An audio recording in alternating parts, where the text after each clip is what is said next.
Olá, está no ar mais uma entrevista especial aqui no canal Empreender. Hoje vamos falar sobre o que o empreendedor deve fazer para captar investimento para a sua startup.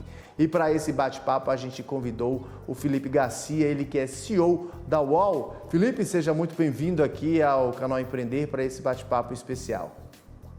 Tudo bom, pessoal? Obrigado pelo convite, é um prazer estar aqui com vocês. É um tema muito importante, né, Felipe? Até porque a gente sabe que muitos empreendedores, quando eles querem abrir o seu próprio negócio, sempre começam em cima de uma ideia deles, né? Só que a dificuldade está aí, né? Justamente tirar essa ideia do papel, né? Colocá-la em prática, né? E muitas das vezes esses empreendedores ou esses futuros empreendedores acabam se questionando e se pegando um ponto muito importante, né? O que fazer? Tomar um empréstimo, atrair um investidor anjo, chamar um parceiro, formar uma sociedade. Em que momento, Felipe, de fato, esse empreendedor ou esse futuro empreendedor, ele deve ter aí um investidor, ter uma pessoa que possa aí aportar recursos para a sua empresa? Legal, vamos tentar ser o mais didático possível. Na verdade, a pergunta é muito boa porque na prática você pode ter investimento em toda a cadeia, né? Em toda a sua jornada como empreendedor, você pode captar investimento desde o momento da ideia até o momento de escala, enfim, de crescimento mais acelerado.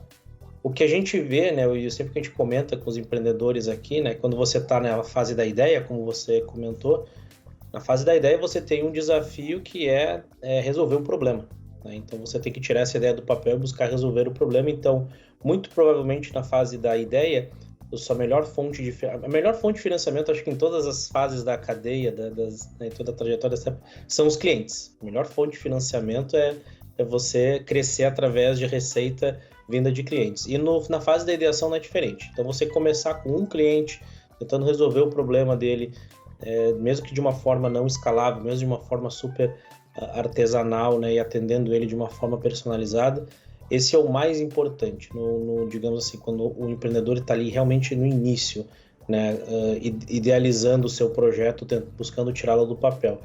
Então, no início, o mais importante é o empreendedor saber que consegue resolver um problema.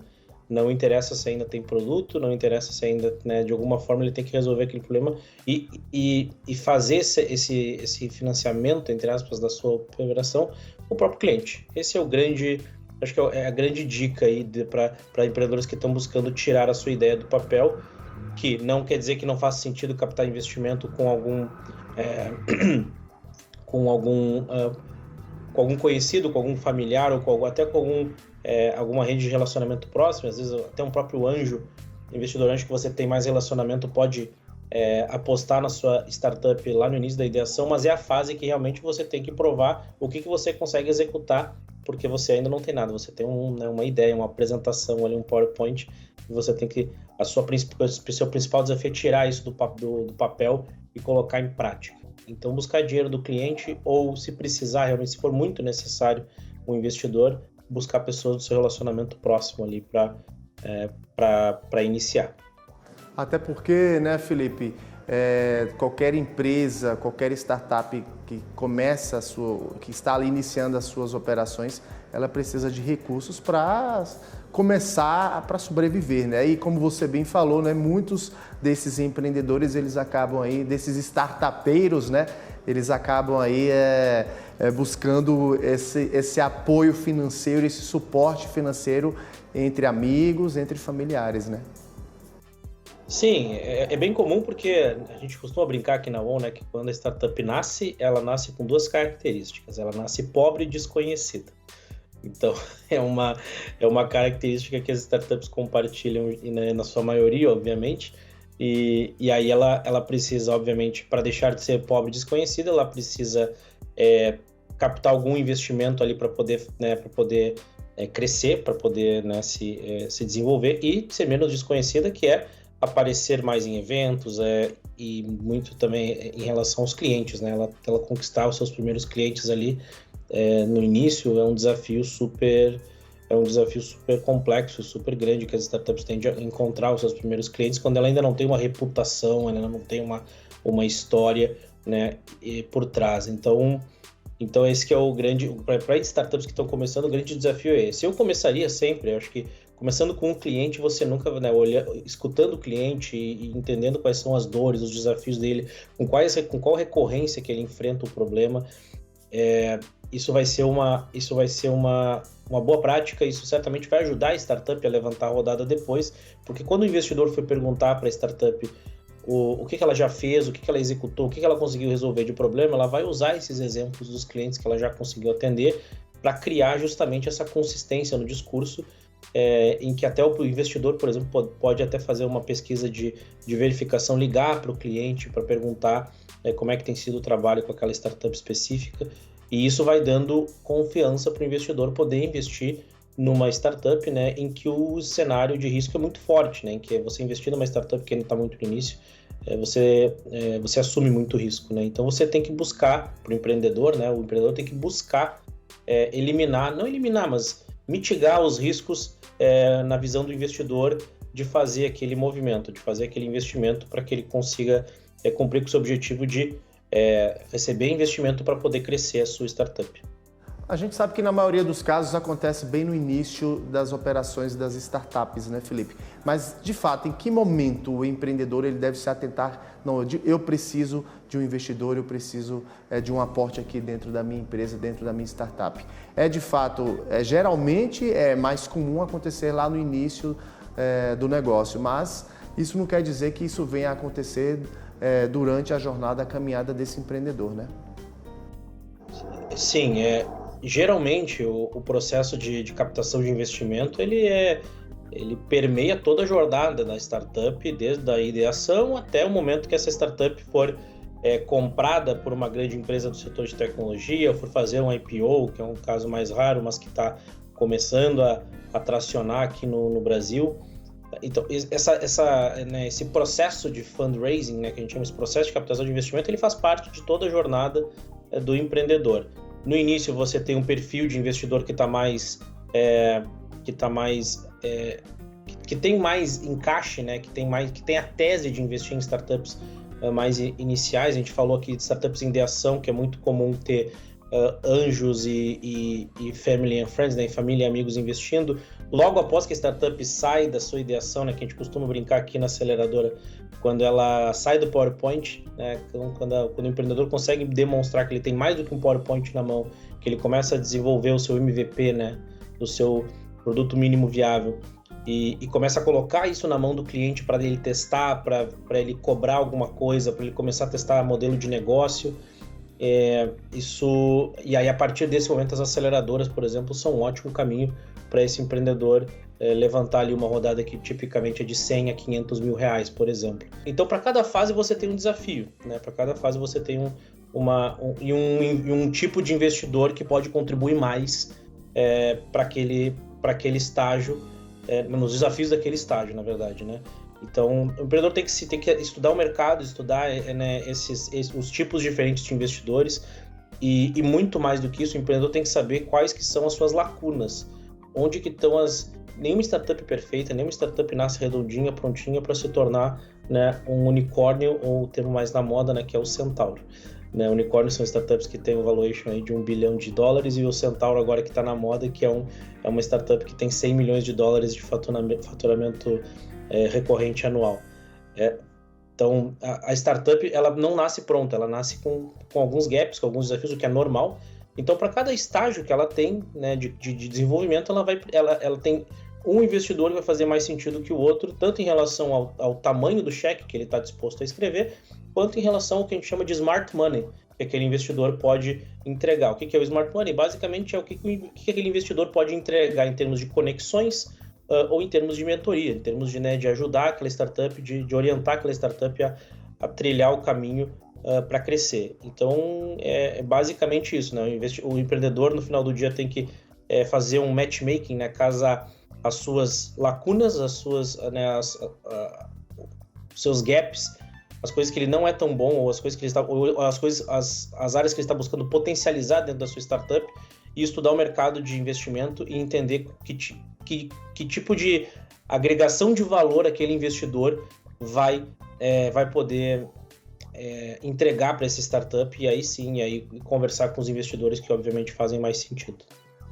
Felipe, falando dos riscos dessa relação, dessa parceria entre o empreendedor e o investidor, como é que fica aí como é que ficam essas garantias? Porque acaba que, acredito eu, o risco seja maior para quem está aportando ali, para quem está investindo, né? Então, você pode analisar isso com dois prismas, né, diferentes, duas lentes diferentes. Para o empreendedor é a vida dele, né? Para o empreendedor é a carreira profissional dele, né? Enfim, ele é o custo de oportunidade que ele tem. Ele poderia estar trabalhando num banco, numa consultoria, enfim. A gente sabe que no Brasil isso só são casos que existem muitos casos, talvez até a maioria de empreendedores que empreendem às vezes por necessidade. Então, mas de qualquer forma, o empreendedor ali está colocando a sua reputação em jogo, né, toda a sua história, a sua trajetória. Então, para o empreendedor também é um risco, e obviamente o empreendedor ele coloca boa parte do seu patrimônio que ele tiver à disposição. Muita história de empreendedor que vende carro, vende apartamento, né, diminui drasticamente suas despesas. Às vezes tem a família junto, que é às vezes uma relação super complexa de você, né, ou ter que diminuir o seu padrão de vida. Enfim, a gente sabe que todo mundo tem boletos, né, para pagar. Então, na prática, o empreendedor também está assumindo um risco altíssimo quando ele decide empreender. E aí e obviamente o que ele vai ter de motivação, de energia, de entrega para aquela startup não vai ser garantia, mas vai ser muito importante para o sucesso daquele negócio.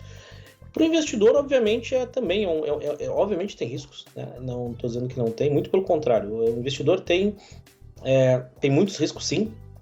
A gente que começou a trabalhar nesse ecossistema em 2013, como a gente costuma comentar, né, quando tudo era mato alto, né, e a gente foi capinando, né, foi abrindo alguns caminhos junto, obviamente, com todos os outros investidores que trabalham aí no cenário de early stage no Brasil.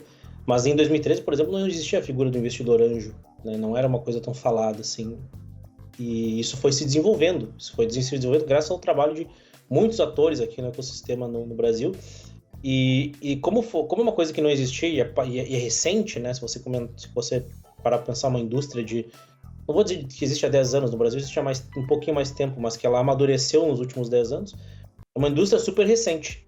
Então tem muita gente aprendendo. Então às vezes tem investidores que colocam muito do seu patrimônio, muito do seu dinheiro, o capital disponível para investir em uma startup. Obviamente o risco aumenta muito.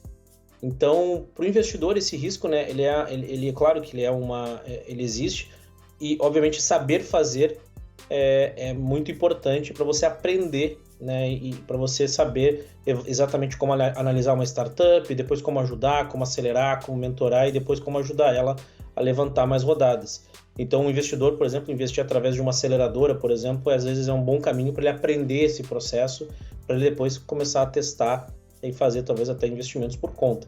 Então, para o investidor, sim, tem risco, então tem que saber analisar muito bem a oportunidade de mercado, o que o empreendedor está fazendo, e analisar muito mais do que isso o próprio empreendedor. O time de fundadores ali é fundamental. Aqui na UOL a gente costuma dizer que uma startup que está trabalhando numa grande oportunidade, num grande problema de mercado, com um time competente, capaz de fazer acontecer, dedicado, coisas especiais, coisas mágicas podem acontecer.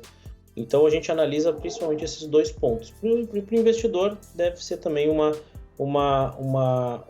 digamos assim, uma variável, né? Essas duas variáveis, né? Tanto o mercado quanto a equipe de fundadores, dois critérios aí super relevantes para o investidor né, considerar na hora de investir naquela startup.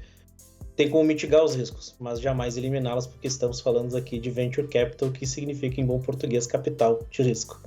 Ou seja, risco tanto para o empreendedor quanto para o investidor. Felipe, a gente só vai para um rápido intervalo e volta na sequência aí falando sobre esse tema tão importante para quem quer aí ter uma startup no Brasil. E para você de casa, não sai daí, a gente volta daqui a pouquinho.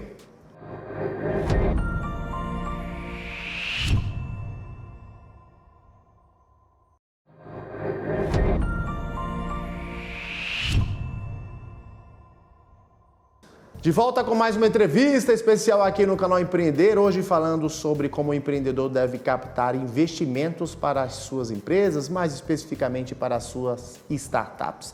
E a gente segue falando aqui com o Felipe Garcia, CEO da WOW, essa aceleradora, uma das maiores aceleradoras aqui do país. Felipe, a gente estava falando justamente no bloco anterior sobre os riscos, né? Não só para os empreendedores, mas também para os investidores, ou seja, o risco é para os dois lados, né? E aí, justamente, né, captar investimentos é uma das tarefas mais importantes para esses fundadores de startups, mas também é uma das mais difíceis, podemos dizer assim, né, já que exige muita resiliência, persistência, preparação, né, principalmente disciplina, né? Você resumiu muito bem, é um trabalho de consistência, de disciplina e de preparação. Então a gente costuma dizer que captar investimento é um esporte de alta performance. E isso depende muito, né, obviamente, do preparo do que o empreendedor consegue desenvolver, né, que ele consegue ter ao longo da sua jornada. E ninguém nasce sabendo fazer captação de investimento, mas é uma área aí totalmente dominável, né? Uma área que dá para a gente aprender e contar obviamente, com a ajuda desses atores que atuam no ecossistema ao longo da jornada, as aceleradoras, os hubs, os fundos de investimento. Então, todo mundo compartilhando conhecimento e se ajudando. Então, na prática, o empreendedor ele tem que saber, né? Principalmente dominar o seu negócio. Essa é a primeira área que ele tem que dominar. Então, dominar o seu negócio significa ele saber o seu plano, ele entender o seu plano, onde é que ele quer chegar nos próximos 6, 12, 18 meses, dependendo do tamanho da rodada, dependendo até do estágio que ele está. Não adianta uma startup muito early stage, né? A startup que está em ideação, planejar por 18 meses, 24 meses, não vai fazer muito sentido. A startup muitas vezes tem que vender o almoço para comprar a janta. Então, a startup, né, dependendo do estágio que ela está, ela tem que entender o tamanho, né, do seu roadmap, que a gente chama, né, do tamanho do seu plano de crescimento. Então, a gente sempre orienta os empreendedores aqui na aceleradora, nós que já investimos aí em mais de 150 startups, então a gente tem algum conhecimento de causa para falar que é um jogo de longo prazo. O empreendedor tem que entender o jogo que ele está jogando quando ele vai para esse caminho, né, de captar investimentos aí ao longo da sua trajetória. Mas, na prática, isso a preparação é fundamental e depois a consistência e disciplina para executar o processo é fundamental, porque depois que você começa a conversar com os investidores, que você abre os contatos e você começa, né, esse processo de fundraising, você precisa alimentar esse processo, ou seja, você precisa mandar informações para os investidores, né, mandar atualizações, conversar. Então, você precisa ter uma cadência, quase que uma cadência comercial, dentro desse processo de fundraising até você obter o sim ou não. O não é positivo também porque você aprende, você ganha feedback, você sabe quais que são os gaps que os investidores estão enxergando no seu negócio e você volta para o escritório para poder trabalhar em cima deles e voltar. E geralmente, né, investidor não costuma fechar a porta para a startup, ele sempre deixa a porta aberta justamente porque o investidor tem o fear of missing out, né? Ele tem aquele medo de daqui a pouco dizer não para uma startup, o empreendedor volta, faz o trabalho de casa e retorna melhor e daqui a pouco faz parte, né? O investidor não está sempre certo. Então, nós mesmos aqui na aceleradora já falamos para startups que elas não estavam prontas para receber o nosso investimento, elas receberam o feedback, voltaram para trabalhar e com esse feedback e retornaram ao processo da aceleradora e passaram, e hoje são startups que estão tracionando e estão super bem, né? Então, levantando rodadas e etc. Então, isso é uma máxima do ecossistema, né? Pegar feedback, aprender e voltar melhor em tudo que a gente faz, tanto não só com os investidores, mas com os clientes. Como estamos falando com investidores aqui, você trabalha justamente essa cadência para você obter o sim ou não. Se obter o não, pega esses feedbacks e melhora. Se você obtiver o sim, aí tem todo um outro processo ali depois de due diligence, enfim, de análises aí que o investidor faz para entender se aquele negócio, se a cozinha daquele negócio está arrumada ou não. Mas na prática é isso, é assim um processo que exige preparo, exige estudo e entendimento do negócio do empreendedor e do mercado, e depois consistência e disciplina para manter esse processo ativo, porque não é um processo, digamos assim, que ele é fluido, né? Ele é um processo que você tem que colocar energia e ele é longo, né? Por isso que o empreendedor tem que, um dos empreendedores, né? E a dica é um dos empreendedores, geralmente o CEO, a pessoa que tem mais conhecimento da operação, ela tem que assumir esse processo. É um processo que leva pelo menos 4 meses. Eu diria que 4 meses hoje seria fora da curva. Aqui na aceleradora a gente faz o processo em 4 meses, mas porque é um ticket também de até 400 mil, então é para ser um processo um pouco mais rápido, mas você tem processos de 6, de 8, de 12 meses ocorrendo. Então você também tem que se preparar e ver se a sua startup está disposta a passar por esse processo de captação, considerando o caixa, né? Considerando o dinheiro que você tem no banco, se você está queimando dinheiro ou não, por exemplo, vai consumindo esse caixa, se você vai chegar até o final do processo vivo ou se não, né? Então você também tem que ter um preparo nesse sentido de conhecer os números. Perfeito. Felipe, o nosso tempo já está se encaminhando para o final. Eu só queria, falando ainda um pouquinho dessa captação de investimentos, eu queria que você deixasse aquela dica final para quem está nos assistindo, para quem quer empreender, para quem quer aí ser um startupeiro e como é que a UOL, essa empresa aceleradora aí, pode ajudar nesse projeto. Muito bom. Para finalizar, acho que, como eu comentei no início, a melhor fonte de financiamento é o dinheiro do cliente. Então a gente aqui, por mais que a gente seja uma aceleradora que obviamente, né, investe capital aí, né, hoje a gente investe de 100 a 400 mil reais em startups que estão desenvolvendo o seu MVP com clientes, com ou sem clientes pagantes. A partir desse estágio a gente olha, né, até startups que já estão com clientes pagantes, já tem uma atração inicial. A gente investe grana justamente para ajudar essa startup a validar esses processos de máquina de vendas, de modelo de negócio, mas principalmente se ela está indo para o mercado com uma proposta de valor consistente, se ela está conseguindo validar isso, se ela tem também um perfil de cliente claro que ela quer ajudar. Fora todas as outras coisas que ela tem que fazer, fora vender e fora tracionar, que é muito relacionado, como eu comentei, à cozinha, né? Se o acordo de sócios está bem escrito, se a startup tem uma definição clara de responsabilidades para cada sócio, se os acordos de governança estão bem estabelecidos. Tudo isso a gente ajuda. Então a gente sabe que todos esses pontos são gaps dentro das startups que estão no cenário super early stage, como a gente costuma falar. Então é assim que a gente ajuda. A gente não ajuda só com dinheiro, né, com esse investimento inicial, mas a gente ajuda com metodologia de aceleração, com programas de aceleração definidos, né, segmentados por estágio de validação, de tração ou de escala. Então nós oferecemos hoje esses 3 programas para as startups poderem focar nos seus principais desafios, e fora a rede, né, de investidores aí que a aceleradora tem por trás, que é uma rede de mais de 300 investidores anjo, que é uma rede que oferece o smart money, que a gente chama dentro de casa, né? Então a startup não precisa correr atrás de mentores fora da aceleradora, porque muito provavelmente todo o apoio que ela precisa está aqui dentro. Mas na prática, a gente replica essa dica até mesmo para as 150 startups do nosso portfólio. O melhor dinheiro, a melhor fonte de financiamento é o dinheiro do cliente. Então a dica para quem está começando, está bem no início, está em ideação, está pensando para qual caminho seguir, né, nesse início, fora formar um grande time de fundadores ou fundadoras, né, isso é fundamental. Comece com um problema que seja relevante de resolver, que seja uma coisa que o cliente potencialmente estaria disposto a pagar por aquilo.